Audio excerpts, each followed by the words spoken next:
Hey, what's going on, everybody? My name is Matt Jarbo, and this is $3 Theater with news that broke earlier tonight. And I will admit I'm a little bit late getting to it, but I've had time to process what I heard, because the whole internet is talking about this, the Matrix reboot at Warner Brothers, and God damn it, guys, God damn it, why? It's I just literally. Why? Okay, it's been a long time since the first Matrix movie came out. In fact, we're talking borderline 18 years in like 2 fucking weeks. If I recall correctly, it was like March 31st, 1999 was when The Matrix dropped. Either March or the first week of April. It was right around that time because I had just turned 17 years old, and I remember going to see this movie and it changing my fucking life. The first movie changed my goddamn life. The fucking office shootout scene to Spy Break. Holy goddamn fuck. It still gives me chills to think about that shit. So let's look at this here. All right. So it says The Matrix reboot in the works at Warner Brothers. The 1999 sci-fi movie is coming back. It's still not clear what shape the project will take, but sources tell The Hollywood Reporter that Warner Brothers is in the early stages of developing a relaunch of The Matrix, the iconic 1999 sci-fi movie that is considered one of the most original films in cinematic history, with Zach Penn in talks to write a treatment. Okay, let's unpack that real quick. So yes, The Matrix is, by all accounts, one of the most original films in cinematic history. This movie took people by fucking surprise in 1999. I mean, it's so iconic that even 18 years later, it's still being referenced in a number of fucking things. Never mind the fact bullet time. All right, bullet time is the shit. All right, and it's been used in movies and video games and everything else. But Zach Penn is writing the treatment. Now, if you don't know who Zach Penn is, I'll give you a hint. He's kind of known as like the Marvel guy. All right. Like he wrote, I think, the first X-Men, the second X-Men. I know he wrote the original draft of the Avengers that Joss Whedon adapted to make the first movie. That's why if you watch the opening credits, it will say like, written by Zach Penn and Joss Whedon. He also created the show Alphas on Sci-Fi that was essentially a version of X-Men that had 2 seasons and was awesome. So Zach Penn being involved in this is both good and bad in my opinion. It's good because he'll be able to create tentpole projects. He'll be able to, I think, envision a reboot in a way that could lead to a larger cinematic universe and a multi, series of films is what I would take from that. But where I feel this might get a little bit hindered in maybe kind of like, you can't see the forest through the trees sort of way is, will he be able to tackle the kind of like sci-fi, what's the word I want to use? Like, I don't want to say gothic, but there was like the cyber look that was in the first movie. There's a term for it, cyberpunk. There we go. If that's even correct, I don't even know.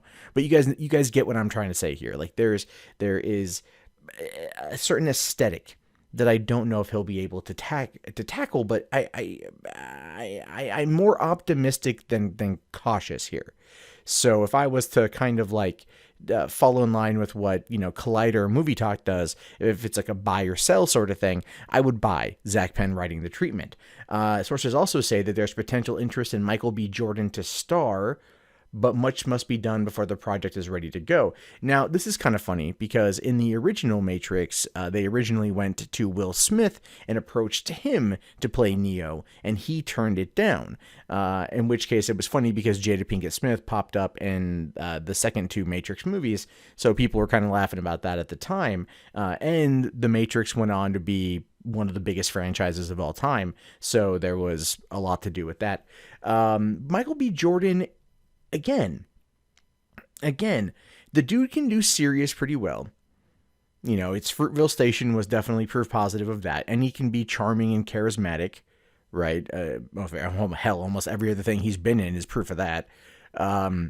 So I want to see what he could do with this, and I do feel that Michael B. Jordan is ready to kind of take his own lead in a project to be the star. I have great respect for that man as an actor, and I really want to see what he does next.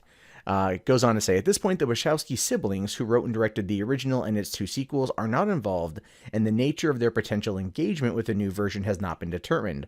Certainly, Warner's would want the 2 filmmakers to at least give a minimum blessing to the nascent project. The studio had no comment. Here's the thing with the Wachowski siblings. Okay, let's look at what they've did. Okay, in between The Matrix and The Matrix Reloaded in 2003, I don't think they did anything for Warner's at the time. They just took a lot of money. Okay, and then after the 2 Matrix sequels came out, they did Speed Racer, which is, again, I think hit or miss with a number of people. Me personally, it's one of the most visually appealing films of all fucking time. It's oh my god, a wonder to watch in Blu-ray. I actually bought a Blu-ray player and that movie specifically for the color palette it put out there and the way that it was done. It was like watching a cartoon, and I personally loved it. I felt that it was overshadowed by Iron Man releasing literally the week before it. In May of 2008, and then Indiana Jones coming just, I think, a week after that, or 2 weeks after that, followed by Prince Caspian. There was like a lot of movies in the summer, or in May of 2008, that overshadowed Speed Racer, and it didn't get the kind of love that it deserved because it never really got experienced in IMAX by a number of people, which is where it deserved to be. So the Wachowskis did a fantastic job on that. And then, of course, there was 2015's Jupiter Rising, or Jupiter Ascending. Sorry, it doesn't even really matter what you want to call it. Jupiter Ascending was not a good movie.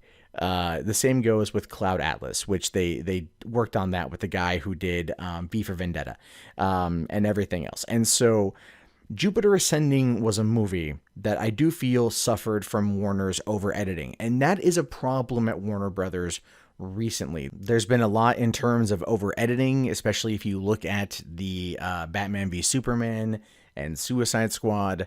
Warner Brothers, on their tentpole projects, they get cold feet, and I think it's really hindering their ability to just let the story tell itself and expect the audience to come. And I feel that Jupiter Ascending was very much a longer movie, kind of like Cloud Atlas, and they chopped it the fuck down in order to fit a certain runtime, and as a result of that, the kind of like the soul of the film went with it, and it just wasn't very good. Channing Tatum with dog ears, Mila Kunis as a prince. Look, I can defend a lot of things, and I might do a video one day talking about the good that came out of Jupiter Ascending, because I feel there was good parts to it. But yeah, that movie was a huge flop for the Wachowskis. That kind of broke the camel's back in terms of working with Warner Brothers, because that was a movie that was primed and ready to go July of 2014. That was meant to come out like mid-July 2014, and then within weeks to go from its release, Warner's pushed it to February. And they would look, movies in February have been doing better recently. Look at Lego Movie in 2014, fucking Lego Batman this year, Deadpool last year. I mean, like, movies have done well in February. However, taking a gigantic midsummer tentpole sci-fi blockbuster, and I'm air quoting blockbuster, and shoving it into February, and limiting, its marketing and everything, it just, yeah, they had no faith in the film. That's why they dropped it from the summer lineup and they shoved it out in February when no one would give a shit. And that essentially killed the Wachowskis working with Warner Brothers. The Wachowskis then went over to work with Netflix on Sense8. The new season of that is coming pretty soon, and that's probably where they're going to be. And to be fair, to be absolutely perfectly fucking fair, that is where the Wachowskis need to be. The Wachowskis work better in a long-form storytelling process. I do believe that they've gotten that ability with fucking Netflix, and that's where they're going to be. And I know I'm totally off topic here, and I just want you guys to know, like, there's a lot that went into this. that clearly the Hollywood Reporter doesn't want to spend time on, but I do, because knowledge is power in the movie industry. So, okay, so it talks about Joel Silver, and this is where it gets interesting.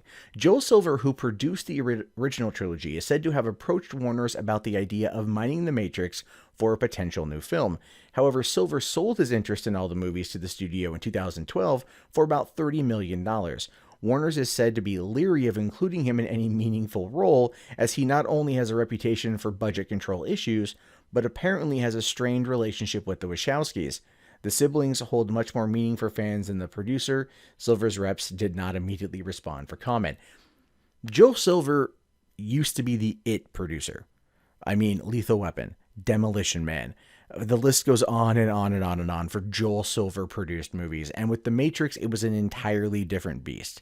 And I'm pretty sure the success of The Matrix and then the pushing of Matrix, Reloaded and Revelations, whether or not you like them or not, I have a feeling Joel Silver came in there and he tried to pull the producer strings to shoehorn action. Because with Joel Silver, he wanted action every couple scenes. There had to be action, had to be this, had to be that.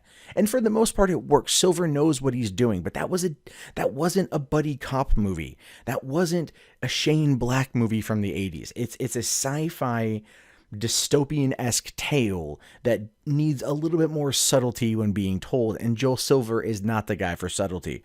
However, that being said, I think if they got everyone back on board, I would want Silver there too, just if anything for pure fucking nostalgia. But if they want to, if he's the one that's pushing it, right, then he's going to want to be there. And again, like I said, the Wachowskis and Warners pretty much have severed ties at this point in time.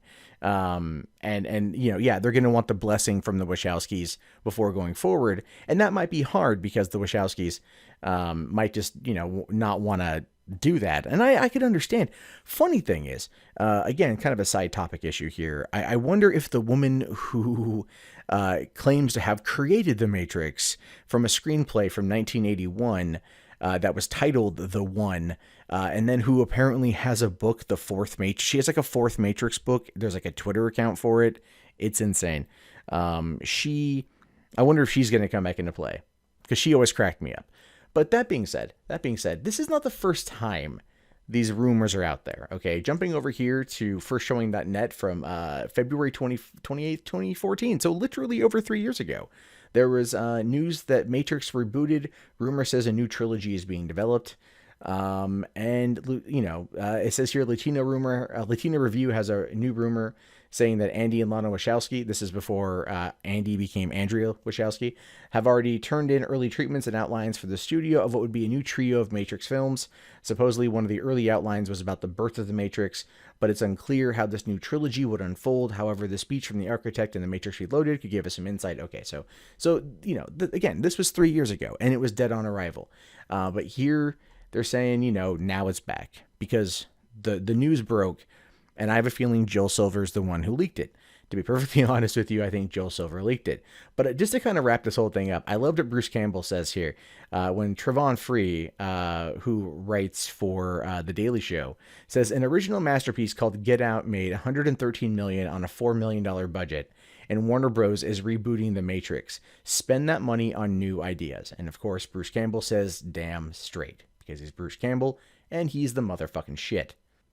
But all that being said, this is a franchise I would like to see come back. This is a franchise I would like to see not necessarily be rebooted, but have other stories told within The Matrix. The Neo story was effectively Jesus, all right? Like, the one, he could fly, he could change the Matrix.